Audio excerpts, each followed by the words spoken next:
Bonjour, bienvenue à Télécœur et l'émission Info aujourd'hui. Mon nom est Dominique Boily. Écoutez, on a une émission bien particulière, très intéressante, fascinante et surtout, on a des invités spéciaux ici. Je vous présente tout d'abord Geneviève Bélanger et Lisanne Baudouin, c'est bien ça? Bonjour, Oui. mesdames. Bonjour. Mais vous n'êtes pas venues seules. Parce Non. qu'aujourd'hui, on va parler, entre autres, du Centre Équilibre. Vous allez nous expliquer ce que c'est que le Centre Équilibre. Et vous êtes ici, on va les voir se promener un peu dans le studio ici avec Charlie et Nelly. C'est bien ça? Oui. Vous pouvez nous présenter qui sont Charlie et Nelly? Oui. Oui, je vous écoute. Charlie et Nelly, c'est deux chiens de zoothérapie qui sont nos partenaires de vie. D'accord. Mais nos partenaires canins aussi de travail dans le milieu de la zoothérapie. Donc, au quotidien, ils sont avec vous? Oui. D'accord, merveilleux. Et du côté de l'autre petite boule de poil? Oui, Nelly. Oui. Nelly, oui, c'est ça. Dans le fond, elle, c'est mon chien de zoothérapie. Puis, parce que j'ai Oui. mon chien de zoothérapie, puis dans le fond, c'est ça, c'est mon chien au quotidien aussi.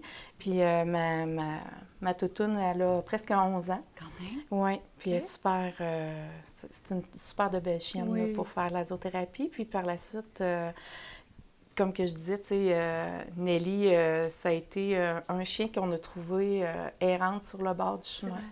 Oui, puis, mais ça a été le meilleur chien que j'ai eu à vie. Oui.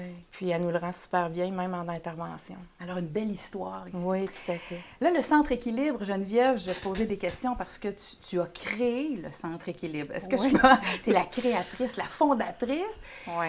Je te pose la question. On se lève un matin puis on se dit, mon Dieu, moi, je démarrerais un centre de zoothérapie. C'est arrivé comment, ça, dans ta vie?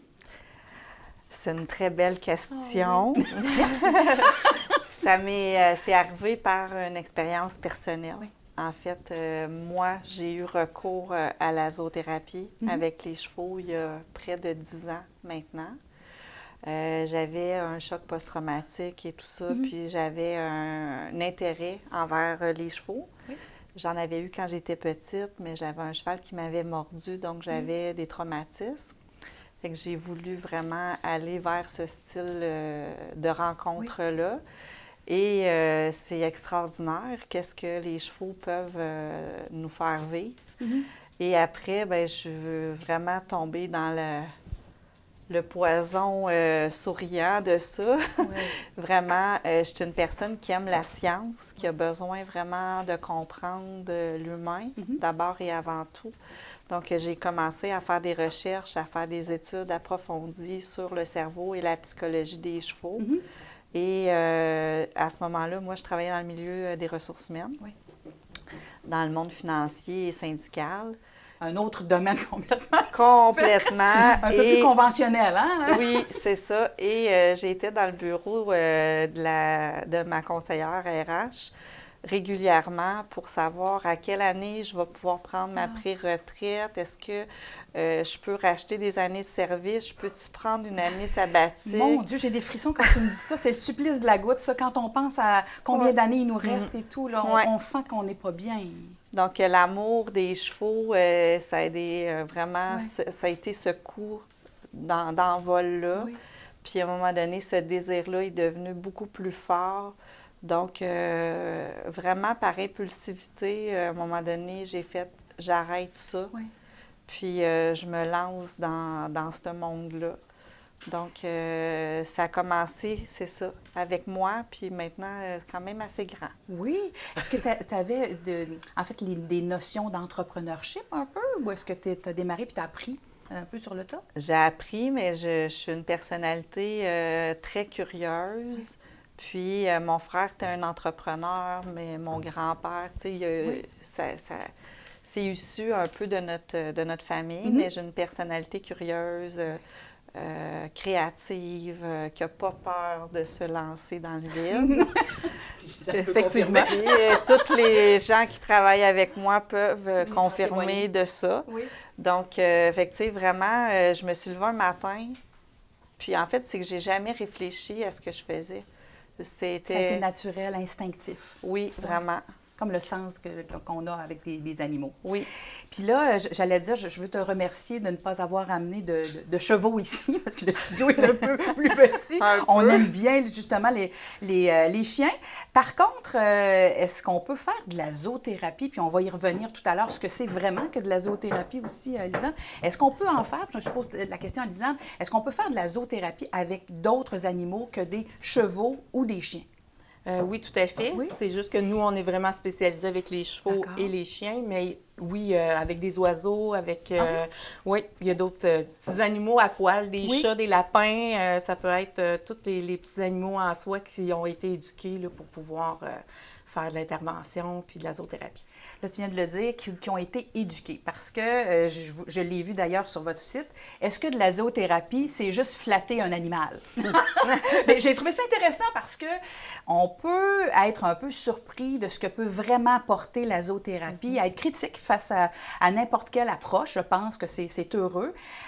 Donc, ce n'est pas que flatter un animal. Ben non, pas du tout. Non. Qu'est-ce que c'est exactement de la zoothérapie, Geneviève? Puis j'ai envie aussi de faire de revenir. Moi, j'ai fait même de la zoothérapie avec des vaches. C'est vrai? Avec une vache, avec des chèvres. Oui.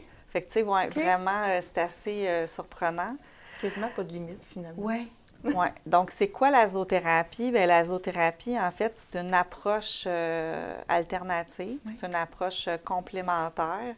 L'animal est un outil, c'est notre moyen pour créer un lien avec une personne ou un groupe de personnes où on va travailler divers objectifs. Donc, ça peut être physique, psychologique, attends, j'ai dit quoi, le physique? Physique, Récréatif, ouais, psychologique, émotionnel.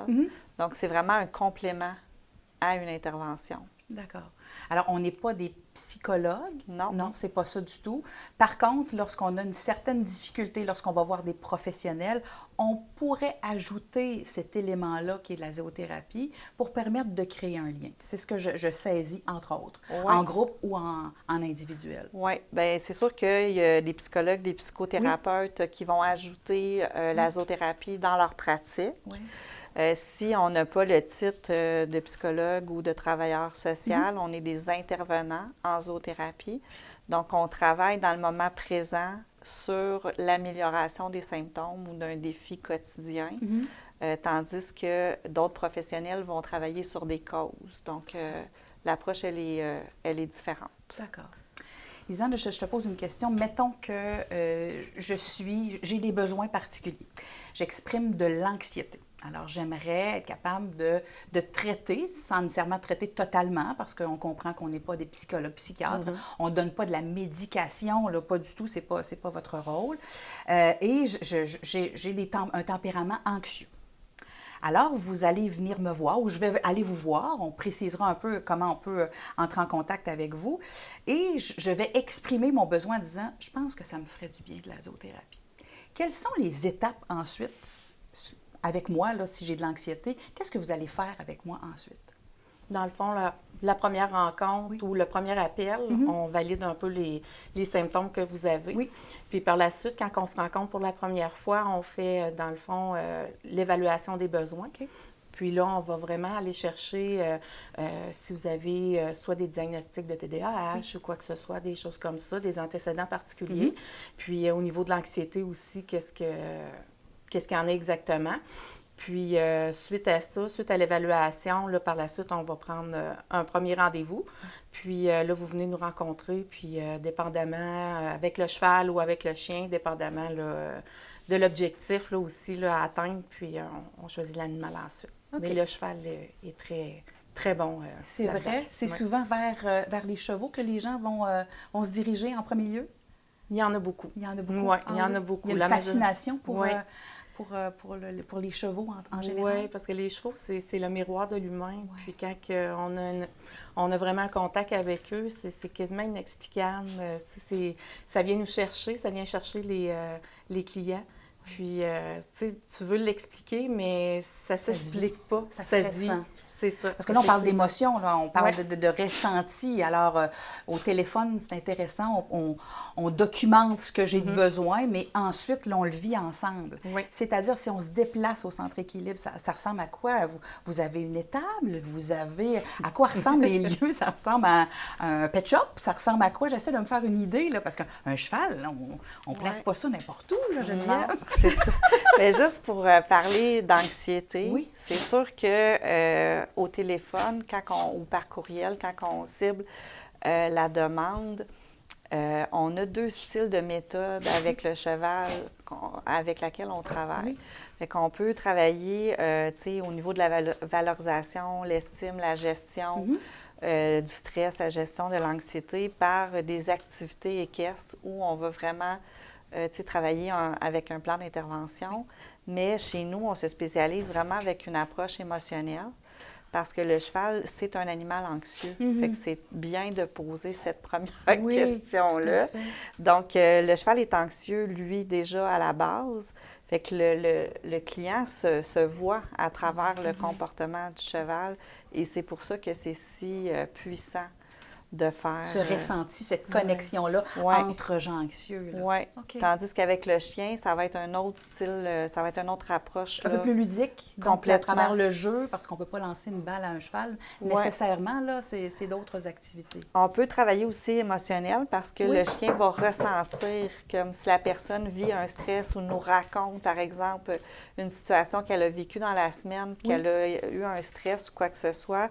Le chien va le ressentir puis va aller vraiment s'installer tout près de l'humain. Et là, le Pour contact... accueillir Ouais. l'émotion. C'est ça. OK. Donc, voilà. Puis pour répondre à la question, nous, on a des chevaux, nos chevaux de zoothérapie, on en a à Mauricie, Oui. à Saint-Tite. On a aussi des points de service. Donc, on est une école de zoothérapie maintenant depuis 2 ans. Bécancourt. C'est ça. Oui. Donc, on a Bécancourt, puis on a aussi dans les Laurentides à Mirabel. Donc, il y a plusieurs points de service. Donc, fait que les chevaux sont dans des écuries. Puis on reçoit nos clients là-bas. Directement là-bas. Oui. Alors, on se donne rendez-vous. J'allais dire, je fais une petite parenthèse. Ma belle-fille a fait de l'équitation depuis plusieurs années. À la hauteur que j'ai, personnellement, les chevaux, là, j'ai très peur. Alors, probablement que naturellement, j'irai pas vers un cheval, quoique je pourrais être surprise. Là. Peut-être que cet effet miroir-là, de par mon besoin, que j'ai nommé tout à l'heure en étant de l'anxiété, pourrait aussi avoir une belle connexion. Donc, naturellement, ce serait peut-être plus facile pour moi d'aller vers un chien, par exemple. Alors, tout ça, vous avez parlé de plan d'intervention tout à l'heure, tout ça n'est pas fait en se disant, bien, on va flatter 3-4 animaux et on va faire n'importe quoi. Alors, on cible vraiment, il y a quelque chose de très sérieux là, dans la démarche. Ah, c'est très sérieux. Oui, ça. oui. Alors, des gens qui sont aussi professionnels dans votre équipe. Oui. Donc, on fait un plan bien précis, on fait un choix d'animaux adaptés, en tout cas d'animal adapté. Oui. Et on fait ça, là, je pose la question très naïvement, mais on fait tout ça pendant 5-6 ans, 5-6 rencontres. Est-ce que c'est un palliatif qui sera obligatoire pendant longtemps? Dans le plan qu'on travaille, est-ce qu'on a déjà une idée du nombre de rencontres qui sera possible? Non, on n'a pas idée parce que l'humain ne s'attend pas à ce qu'il va vivre. D'accord. Donc, il y a vraiment quelque chose d'inattendu, Oui. souvent, qui va arriver, surtout à la première rencontre. Parce qu'à la première rencontre, c'est une rencontre vraiment spéciale où on laisse un peu l'humain découvrir un petit peu l'environnement, les animaux. Donc, là, il y a des animaux qui vont venir, d'autres qui vont être plus en retrait. Donc, c'est une rencontre qui est quand même assez émotionnelle. Oui. Et là, dans le fond, nous, à la base, on va faire une évaluation des besoins avec la personne pour vraiment cibler qu'est-ce qui est à travailler. Et là, bien, nous, on a besoin de plusieurs rencontres pour établir le lien de confiance, créer l'alliance thérapeutique avec le client. Puis là, on va proposer un plan, mais on doit analyser, évaluer la problématique, quels sont les symptômes. Et bien, souvent, ça peut s'étirer sur longtemps. C'est vrai. Donc, Puis longtemps, ça veut dire quoi, Geneviève? Quelques années, quelques mois? Bien, nous, chez Centre Équilibre, ici, en Mauricie, on se spécialise beaucoup avec la clientèle de crise, la violence, les chocs post-traumatiques et tout ça. Donc, c'est sûr que ce type de clientèle-là demande un suivi sur le long terme. Souvent, on va travailler en collaboration avec des psychologues ou d'autres professionnels. Donc, puis des fois, ce qui arrive de vraiment magique, c'est qu'il y a quelque chose, ça peut être rapide. C'est une thérapie qui est brève si on fait un comparatif à une psychothérapie. Et vu qu'il y a des choses assez émotionnelles qui arrivent, des fois, ça peut aller vite. Mais le lien de confiance avec l'animal, c'est ça qui fait en sorte que la personne veut continuer. Veut aussi après dire « Ah, ben là, j'aurais ça aussi à travailler dans ma vie. » Puis « Ah, ben je pense que j'aurais besoin de répit ou je voudrais, tu sais, en apprendre sur l'animal. » Oui. Alors, il y a une ouverture, là, une dynamique intéressante qui se crée en lien avec les besoins et le fait d'exprimer les émotions. Ouais. Parce que le ressenti des animaux est fabuleux, là, parce qu'on peut se permettre d'être qui on est davantage avec un animal. Oui, Est-ce que je me tout à trompe? fait. Les Tout à fait. barrières sont complètement tombées. Oui. On n'exige plus de nous, on est vraiment qui nous sommes, là, parce qu'on ne peut pas faire des fausses impressions aux animaux, hein, ils le ressentent. De ton côté, Lisanne, est-ce que, sans nommer de gens ou de particularités sur des gens, des clientes que tu as eues, est-ce qu'il y a des expériences que tu as vécues qui ont été un peu surprenantes, fascinantes au fil des années où tu es engagée justement au Centre Équilibre? Oui, effectivement. On a eu une dame justement qui a eu une évolution quand même très belle pendant 2 ans. Oui. C'était quand même un diagnostic qui était important à travailler. Oui. Puis, dans le fond, elle a terminé récemment. Puis, avec le cheval à Geneviève, avec Rio, parce que, dans le fond, elle avait connecté avec ce cheval-là au départ, 2 ans avant. Puis, elle a terminé avec Rio cette année. C'est le cheval qui est venu la chercher. Oui. Puis, oui, c'est ça. Ça a été vraiment beau. Puis, moi, durant ces 2 ans-là, mais dans le fond, quand j'ai connu Geneviève, c'est avec cette dame-là que ça m'a fait décliquer pour vraiment dire que c'est ce travail-là que je veux faire. Okay. C'était tellement beau ce que j'ai vécu là-bas avec cette dame-là qui était chez Geneviève là, à ce moment-là. Puis c'était inexplicable. C'est venu me chercher, puis j'ai dit, là, j'étais à la bonne place. Ouais. La notion de sens est importante. C'était ma question suivante en disant à quel moment tu as eu cette piqûre-là. C'est lors d'un événement en fait particulier là, avec une dame. Oui, tout à fait. Bien, moi, j'ai eu des chevaux toute ma vie. Oui. Je suis née, mes grands-parents, mes parents, moi, mon frère, on a tous des chevaux. Ici, dans les MRC? À quel oui, endroit? tout à fait. Oui, bien, dans le fond, mon père est à Bécancour. Oui. Moi, c'est ça, à Saint-Tite avec Geneviève, puis mon frère aussi à Sarrive-Sud. Mais c'est ça, fait qu'on a trempé dans le bain, puis on est vraiment restés poignés là-dedans. Oui! On adore ça! Oui, c'est ça. Fait que non, vraiment. Puis moi, tu sais, j'ai été 22 ans à peu près dans le réseau de la santé. Oui.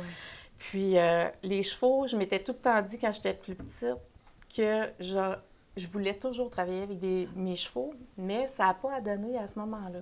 La vie, le tourbillon et tout. Tout à fait. Puis là, à un moment donné, j'ai rencontré, Geneviève est arrivée sur ma route. Oui. Puis là, vraiment, c'était le bon moment là, de faire ce que j'ai. Vous étiez prête à collaborer ensemble. Oui. Oui.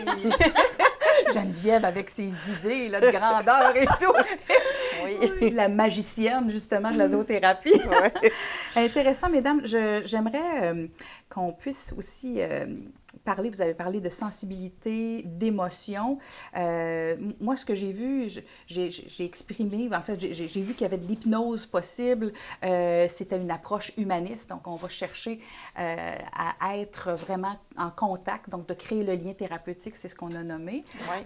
Qu'est-ce qu'on peut faire? On parlait de l'hypnose, là, c'est des éléments qui relèvent de l'inconscient, tout ça, là. Oui. C'est pas oui, justement, là, Geneviève a dit « Wow! J'aime ça, moi, parler d'hypnose! » Explique-moi, là, ce qui fait... Parce que ça fait peur, l'hypnose, quand même. Oui et non. Oui. Rassure-moi, Geneviève.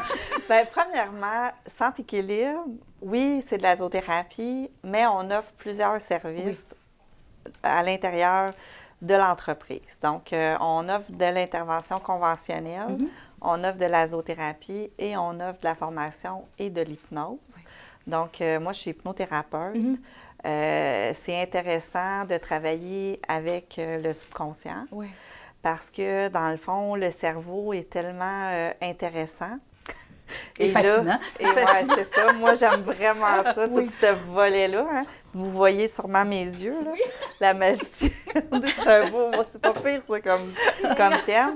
Dans le fond, c'est que le cerveau, le subconscient, prend des photos. J'aime beaucoup l'expliquer de cette manière-là. Prend des photos, des mémoires sensorielles, des mémoires de ce qu'on a vécu, autant positives que négatives. Et des fois, bien, il prend des petits tiroirs, il rouvre les petits tiroirs, puis il cache certaines photos. Puis il referme le tiroir, puis on pense qu'il est bien barré, puis finalement, il n'est pas si barré que ça. Il n'est pas barré, mais le cerveau le sait à quel moment il peut ouvrir ou pas le tiroir. Donc, l'hypnose, puis l'hypnose que nous, on travaille, c'est pas de l'hypnose de spectacle. C'est vraiment une hypnose thérapeutique. Le client est à mi-conscience. Donc, tu sais, par exemple, Lisanne a déjà fait l'expérience aussi de l'hypnose. Donc, on est comme dans une méditation très profonde. Puis, l'hypnothérapeute nous amène dans une visualisation, puis un peu dans le subconscient devient imaginaire. Donc là, il va retrouver, il va ressortir la petite photo. Et là, c'est un travail qui est vraiment très, très intéressant. Donc, c'est sûr qu'avec des gens qui ont des peurs, des phobies, par exemple, des chiens ou des chevaux, on peut travailler en hypnose avant.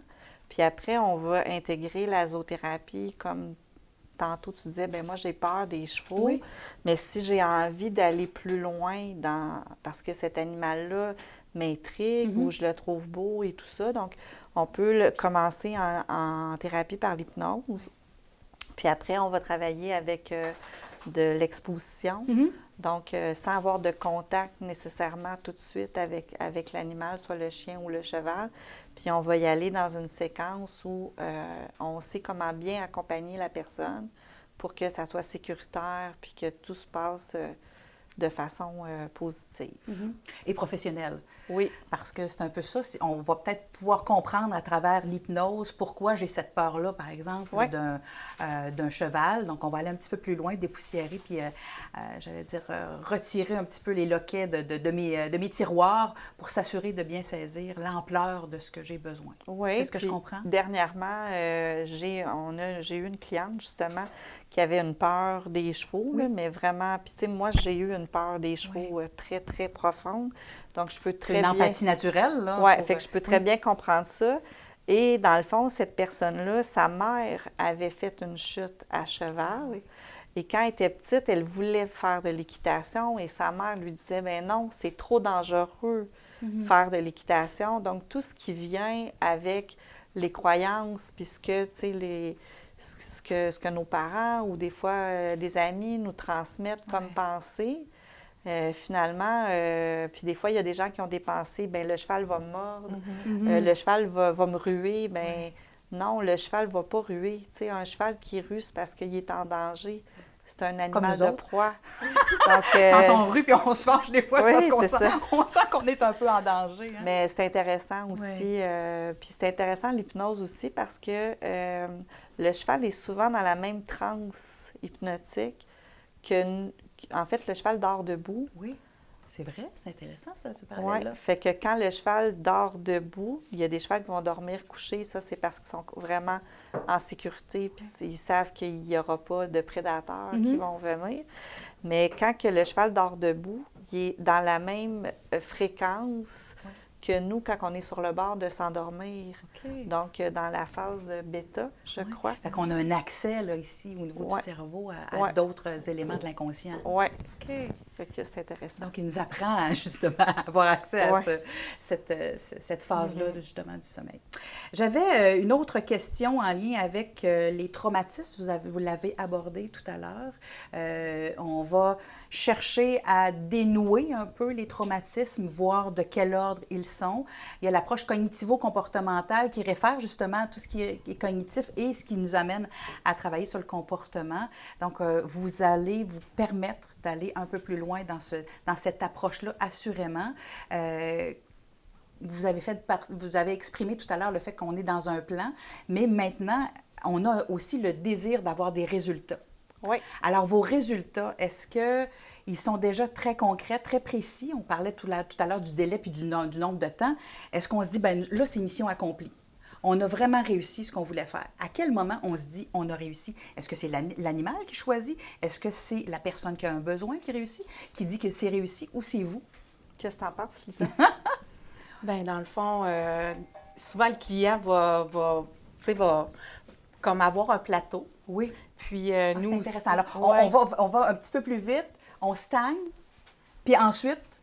C'est ça. Ensuite, tout dépendamment, soit que s'il y a d'autres choses, on continue. Oui. Mais souvent, quand que c'est mission accomplie, les gens ils s'en rendent compte aussi qu'ils sont rendus là. Ils ont cheminé depuis un certain temps, ils ont avancé avec leurs défis. Puis quand que c'est mission accomplie, mais c'est une très belle réussite. Puis il y a souvent beaucoup d'émotions. Puis là, est-ce qu'on fait, je ne sais pas moi, un tournage particulier? Est-ce qu'on remet un diplôme? Qu'est-ce qu'on fait quand c'est terminé? Non, je pose la question parce que je me dis, il me semble que je vois ça comme quelque chose d'important de démontrer. On le fait peut-être pas en psychothérapie non plus pour dire j'ai terminé, puis voici, je suis très heureuse de mon expérience. Mais est-ce qu'on le fait au Centre Équilibre? Oui. Dans le fond, comme on expliquait, avec les traumatismes, il faut y aller vraiment de façon sécuritaire, Oui.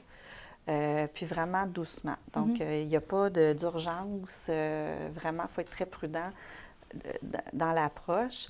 Mais ce qu'on fait, c'est qu'on analyse, nous, sur une échelle. Donc, tu sais, le client, quand il commence avec nous, sur une échelle de 0 à 10, par exemple, je suis hyper vigilant parce que j'ai un trauma dû à l'armée. Là, où on a souvent des vétérans qui viennent, par exemple. Donc, sur une échelle de 0 à 10, voici comment je me sens et quel résultat tu aimerais obtenir. Donc, tu aimerais être à 8, 9 sur 10 en contrôle, par exemple, de ton hypervigilance. C'est le client qui nomme à quoi il s'attend. Donc, nous, on va travailler avec ça. Et pendant nos rencontres, on voit l'évolution, mais c'est nous qui aidons le client à prendre conscience de son évolution. Ah oui. OK? Donc, quand on fait nos plans d'intervention, on va établir une fréquence ou des objectifs. Puis quand on voit que le client, tu sais, arrive à 60-70 % de réussite, on va faire un bilan avec notre client. Donc, vraiment, tu sais, on va préparer un document avec c'est quoi le nombre de rencontres jusqu'à aujourd'hui, quels étaient les objectifs au départ, qu'est-ce qu'on a fait, qu'est-ce qui fonctionne. Le cheminement, pour évaluer le cheminement. Tout à fait. Puis là, on va présenter ça à notre client. Donc, vraiment, tu sais, on documente toutes nos interventions.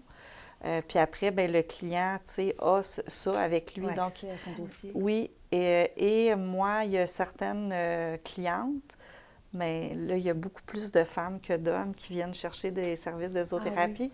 On a plus d'hommes, beaucoup, avec les années. Mais j'avais créé, moi, une charte de bientraitance avec des clients.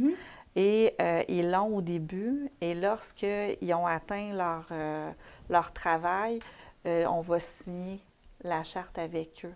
Okay. Donc, tu sais, un peu comme... pas un diplôme, là, mais quelque chose qui fait preuve de dire « Wow, OK, j'ai... » Une reconnaissance du travail accompli. Oui, c'est ça. Hein? Fait que oui, on fait des... Fait que c'est la médaille de la réussite, là. Oui. OK. Puis on fait des bilans aussi d'années. Oui. Tu sais, donc, il y a 1 an, tu sais, voici comment j'étais, puis voici où ce que là, je voudrais continuer d'aller. Donc, c'est pour ça que des fois, ça s'échelonne un petit peu plus long. Oui. Puis on a beaucoup de clients qui tombent en amour avec les animaux, qui venaient pour essayer, explorer quelque chose. Qui deviennent bénévoles ou qui ont envie de faire partie de l'équipe. Oui, j'ai même donné un cheval dernièrement à une cliente. Oui. Donc... ça a tout son sens aussi, hein? C'est ça. Fait qu'après, ils en veulent, ils veulent le comprendre, ils veulent monter à cheval. Donc... Et probablement un peu comme toi, redonner à travers l'expérience, assurément. Oui. Là, Geneviève, tout à l'heure, tu as précisé que les hommes, les femmes qui utilisent justement ou qui demandent les services de la zoothérapie, peut-être que, Lisanne, tu peux répondre. J'ai des préjugés en me disant... des messieurs qui s'en vont et qui se disent ben moi j'ai besoin de zoothérapie puis je m'en vais flatter un chien, me semble que j'ai dans ma tête, dans ma perception, puis on peut la confronter. Tu as parlé tout à l'heure de gens qui ont des chocs post-traumatiques qui viennent de l'armée. Me semble qu'ils doivent choisir plus le cheval, eux autres, que le chien. Est-ce que je me trompe? Vous avez raison. Oui, non, mais tu peux dire oui que je me trompe ou pas. Là. Non, c'est un peu vraiment... dans la perception qu'on a. On se dit, ben, tu sais, des gars, là, ça choisit des chevaux, là. Oui, mais on dirait, ben, tu sais, dans le fond, que ce soit les femmes ou les hommes, je vous dirais que les chevaux, là, c'est... Naturellement. Naturellement, ils vont vers les chevaux. Oui. Oui. Okay. Fait que vraiment, là, même on a, comme on disait tantôt, des vétérans. Oui. Oui.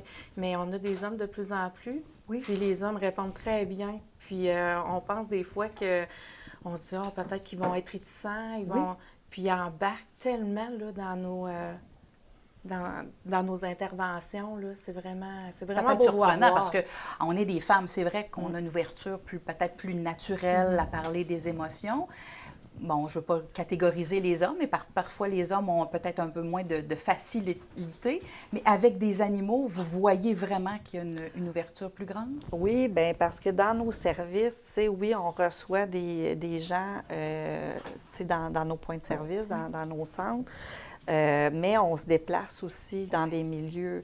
Donc, tu sais, moi, je suis issue du milieu communautaire en prévention du suicide. Donc, la clientèle masculine est présente. Oui. Donc, fait que quand on va dans le milieu carcéral, on va dans des organismes communautaires. Donc, on a un autre style de clientèle qu'on va visiter. Puis, il y en a qui viennent, mais de plus en plus, on a des demandes d'hommes parce qu'on fait du conventionnel aussi. Il y a l'hypnose aussi qui rentre en ligne de compte parce qu'un homme, des fois, ça n'a pas tout le temps envie de parler. Mais non.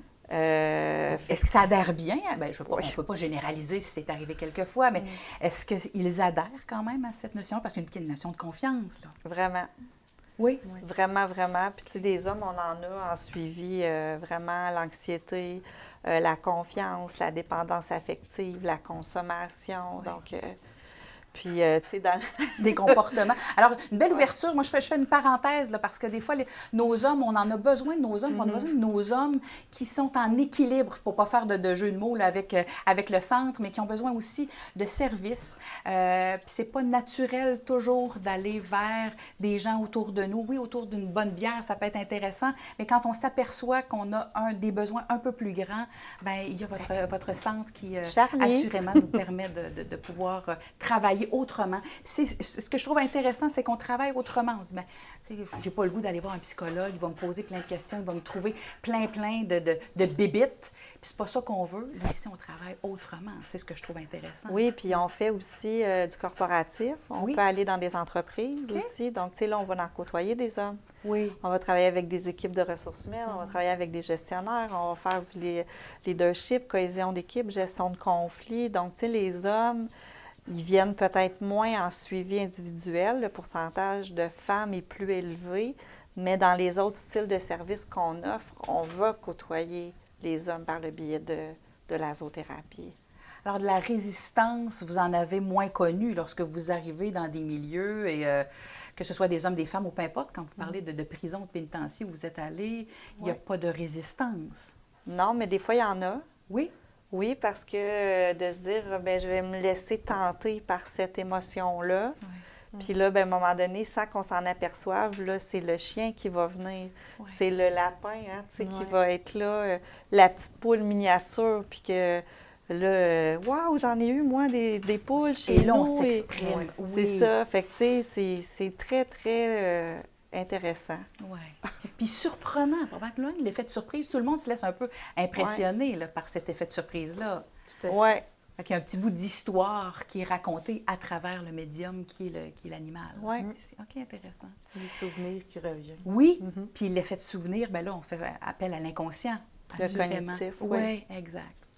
Dans les services assez diversifiés, vous avez parlé de l'individuel, de groupe, où vous vous déplacez dans des ressources un peu partout. Bon, peut-être pas avec le cheval nécessairement, mais dans les autres types de services, est-ce que vous avez d'autres services qui peuvent être intéressants aussi pour les hommes ou pour les femmes? Oui, oui, on offre le suivi individuel, comme on a dit. On fait aussi du groupe. Oui. On fait du ressourcement aussi. Oui. Donc, tu sais, des fois, on a des gens qui vont venir seulement pour vivre une activité ou quelque chose de différent. Tu sais, cette année, on a eu une maman avec 3 enfants, jeunes adultes, ou de dire, je veux vivre quelque chose de unique, Oui. de différent. Donc, on a ce style de client-là. On va beaucoup dans le milieu communautaire. Mm-hmm. Moi, je suis issue Oui. de ce milieu-là. Donc, beaucoup de contacts. oui, c'est Oui. ça. Puis les gens, tu sais, quand les gens viennent en individuel, c'est qu'on est un service privé. Mm-hmm. Donc, les gens doivent, tu sais, payer pour le service. C'est pas tout le monde qui a accès à une assurance aussi collective qui va rembourser le service. Donc, pour moi, c'est super important de travailler avec le milieu communautaire pour que la clientèle qui n'ont pas accès, par exemple, à ça, puissent bénéficier de nos services. Donc, pour moi, ça, c'est vraiment hyper important. Ensuite, on va dans les résidences de personnes âgées, dans les écoles. Puis, vu on dessert plusieurs régions du Québec, comme tantôt, on parlait qu'on ne peut pas amener un cheval, mais ici, dans notre service au Centre du Québec, on a une intervenante qui a un mini poney, qui a la grosseur d'un chien. Là. Nelly, à peu près. Bon, C'est ça. ça peut-être que je pourrais. Fait que, tu sais, donc, ce petit cheval-là Oui. est sorti dans les résidences de personnes âgées ou autres, fait qu'on peut l'amener avec nous. Des fois, on a des lapins, des petites poules, donc on travaille avec des partenariats qui ont d'autres types d'animaux quand ça nous est demandé. On va dans les entreprises aussi. Fait que, tu sais, moi, avec une expertise ressources humaines, c'est quelque chose qui fonctionne vraiment bien. Les lacs à l'épaule, tout ça. Fait que, tu sais, c'est varié. Puis, on est une école de zoothérapie aussi. Donc, on offre la formation pour faire le même métier qu'on fait, moi, Lisanne, et les autres intervenantes qui travaillent avec moi. Là, j'avais une question parce que tout à l'heure, vous avez dit, c'est pas n'importe quel animal. Donc, les animaux vont à l'école pour être formés pour faire de la zoothérapie. Expliquez-moi. Oui. Oui. Ben, Je ne sais pas qui peut répondre, là, mais ben, ils vont à vas-y pour l'école le parce chien. que c'est pas n'importe quel animal qui est choisi pour faire de la zoothérapie. Effectivement, parce que, tu sais, au quotidien, on a tous des animaux. Il y en Oui. a beaucoup qui ont des animaux, puis ils pensent que, tu sais, il serait bon pour faire de la zoothérapie. Mais quand même, il y a des exigences. Puis, il y a aussi des évaluations à faire avant de dire que c'est un chien de zoothérapie. Puis aussi, on est en collaboration avec une éducatrice canine. Oui. Avec elle aussi, on fait des interventions pour les évaluations des chiens de nos intervenants, là, justement, là, pour qu'ils soient aptes à aller sur le plancher pour travailler. Alors, pour avoir un animal qui passe le test, mettons, pour faire de la zoothérapie, est-ce qu'il y a un âge en particulier? Il y a probablement un comportement qui doit aussi être adapté. Est-ce qu'il y a des races de chiens, par exemple, qui ont un tempérament pour faire de la zoothérapie? C'est une super bonne question, Oui. parce que souvent, on se fait Merci. demander, est-ce que je suis mieux de prendre un chien qui est plus vieux, ou est-ce que je pourrais avoir un chiot? Donc, Je fais juste une parenthèse. Tout à l'heure, tu disais, bien, le tien, il est arrivé, en fait, dans une situation un peu particulière. Alors, est-ce que les animaux doivent aussi avoir vécu quelque chose d'important dans leur inconscient? C'est la question que je pose. non, parce que Lisanne a fait l'achat cette année d'un Golden, Oui. puis qu'on pensait que là, ça aurait été un super bon match, et non, ce n'en est pas un. Ah, d'accord.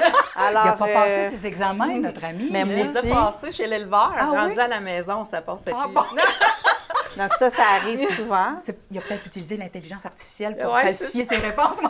Mais moi, j'ai acheté moi aussi un bouvier bernois Oui. chez un éleveur, OK. disant, voyons, c'est un gros toutou Oui. et tout ça. Et non, anxiété. Donc, tu sais, c'est pas parce que le chien est un bon partenaire à la maison que c'est nécessairement un bon partenaire de zoothérapie. Donc, oui, on a une comportementaliste canine qui travaille avec nous. Le chien doit être entraîné, donc ça prend un chien qui est intéressé à l'humain. Ça prend un chien qui ne mord pas, qui ne jappe pas, qui ne fait pas de prédation de ressources. Ensuite, il y a aussi au niveau de la gestion du stress. Donc, quand on achète un chiot, bien, on veut avoir l'historique de la mère, parce que la mère, si elle a des antécédents d'anxiété, ça va être transmis au chiot. Donc, mais il y a des races qui sont des super chiens. Tu sais, là, ici, aujourd'hui, on a un petit cavalier King Charles. C'est super facile à dresser, puis c'est des chiens qui adorent les gens. Mais moi, j'ai eu un husky sibérien que jamais j'aurais pensé que ce chien-là aurait fait de la zoothérapie, mais il l'avait vraiment en lui. J'ai eu un labrador danois aussi. Ouais. Donc, ça dépend vraiment de la personnalité de l'animal. Puis aussi, le chien doit être capable de se détacher de son maître. Parce que s'il est toujours dire quoi, ça, collé, s'il est toujours collé sur moi, il n'aidera pas mon client. OK. Donc, il doit vouloir aller plus vers une personne étrangère que moi. Okay. Donc, il y a beaucoup de travail dans l'entraînement de notre animal de zoothérapie. Alors, il comprend qui est la personne sur qui compter, mais il va quand même investiguer ailleurs parce qu'il y a un travail à faire. Oui. Okay. Un peu comme des chiens pisteurs, par exemple, qu'on entraîne à devenir justement de bons renifleurs puis à exprimer certains gestes pour comprendre là, ce qu'on veut. Oui, puis tu sais, comme là, on entend beaucoup parler des chiens d'assistance. Oui. Bien, le chien d'assistance ne peut pas être un chien de zoothérapie. Parce que le chien d'assistance va assister une seule personne, tandis que le chien de zoothérapie, lui, doit offrir ce qu'il peut partager à d'autres personnes. Donc, c'est pas le même profil.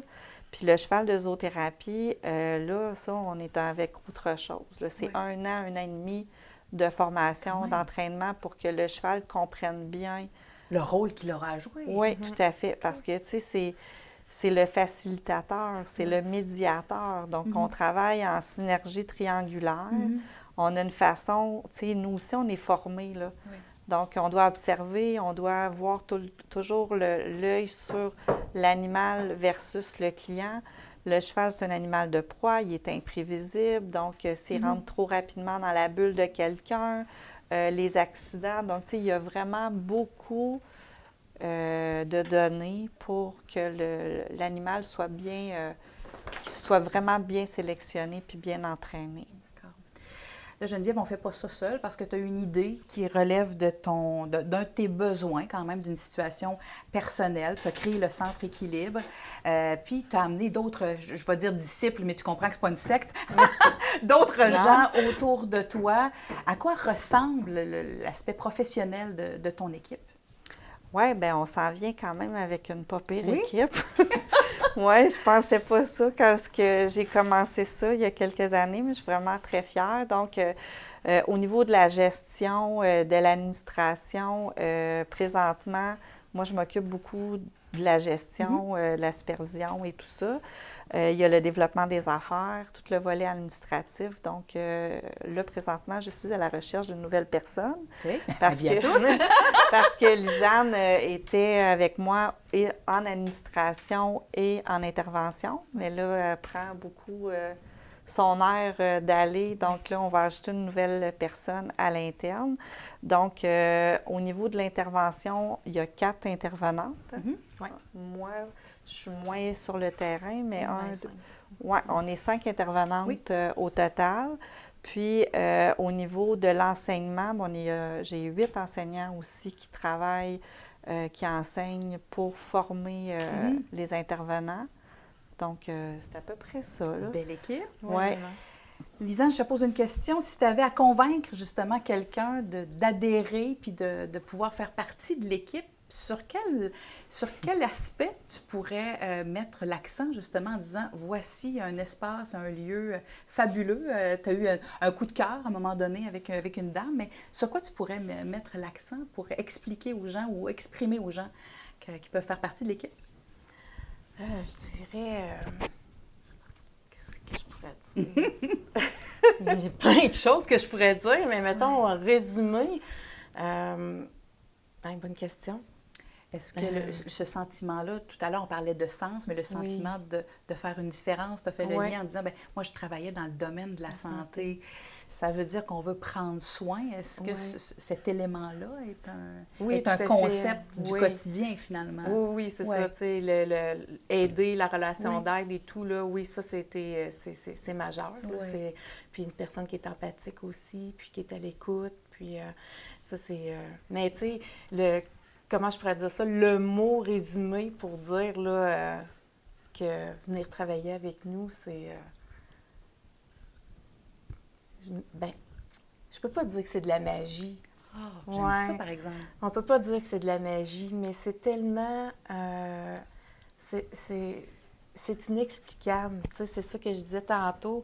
Mais c'est des interventions, les gens viennent à la maison, puis juste les voir repartir avec le sourire, ça fait tout son sens.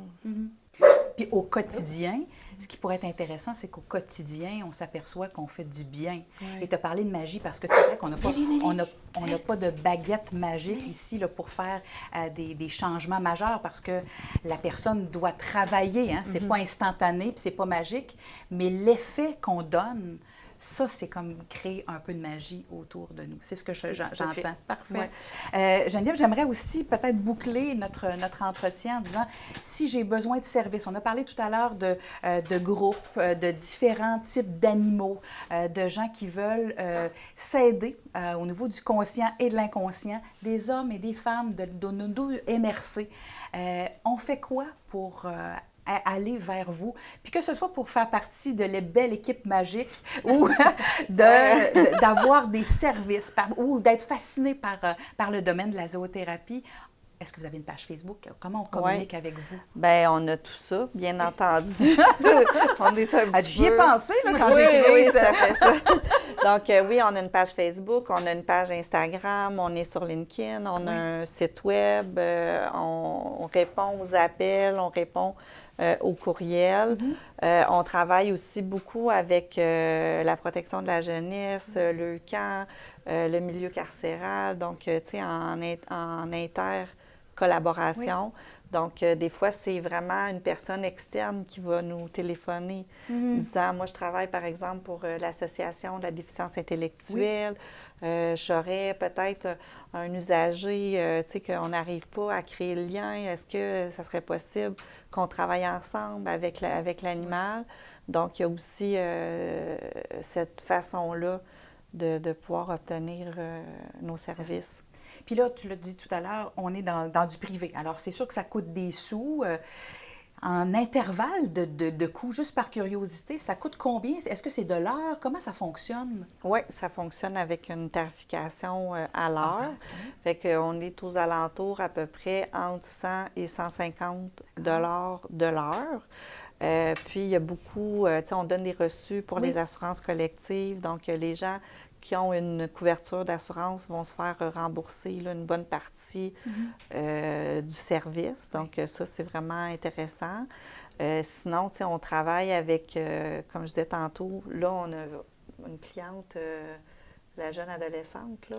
On vient d'obtenir, le CLSC a trouvé un partenariat avec une fondation qui a donné 1 000 $ pour venir. Donc, tu sais, on a vraiment, il y a beaucoup... C'est pas ce que c'était, là. De plus en plus, on comprend que les animaux et les intervenants, tu sais, apportent quelque chose de différent. Donc, il y a plus de subventions, il y a plus de manières d'avoir accès aux services là, qu'auparavant. Puis, c'est déductible d'impôts, donc aussi, il y a cette... on peut mettre ça dans l'administration. Exactement. Donc, une belle crédibilité. Moi, j'entends ça, là, de la crédibilité de plus en plus au niveau de la zoothérapie parce que, comme on l'expliquait tout à l'heure, c'est pas juste de flatter des animaux. On se fait un plan, il y a du professionnalisme derrière ça. On fait pas n'importe quoi, donc les animaux sont bien encadrés. Les gens qui consultent aussi sont très bien encadrés. Il y a un processus, il y a un plan d'intervention officiel avec des professionnels. Alors, j'ai envie de vous dire, moi, pour terminer, merci d'exister. Je trouve ça intéressant parce qu'on fait appel au conscient, à l'inconscient. On pallie à peut-être des listes d'attente de professionnels Oui, qui vraiment. sont, on le sait, là, depuis la pandémie, assez longues. Alors, est-ce que notre clientèle, nos auditeurs, nos téléspectateurs pourraient éventuellement avoir de l'aide et du soutien de par votre organisme? Alors, merci beaucoup d'être passé avec nous. Merci. Et merci à nos petites boules de poils qui se sont promenées puis qui ont été un peu plus vocales à la fin de l'émission. Alors, on va vous les montrer de façon plus officielle. Alors, c'était Dominique Boily pour Télécœur. Merci.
Bye.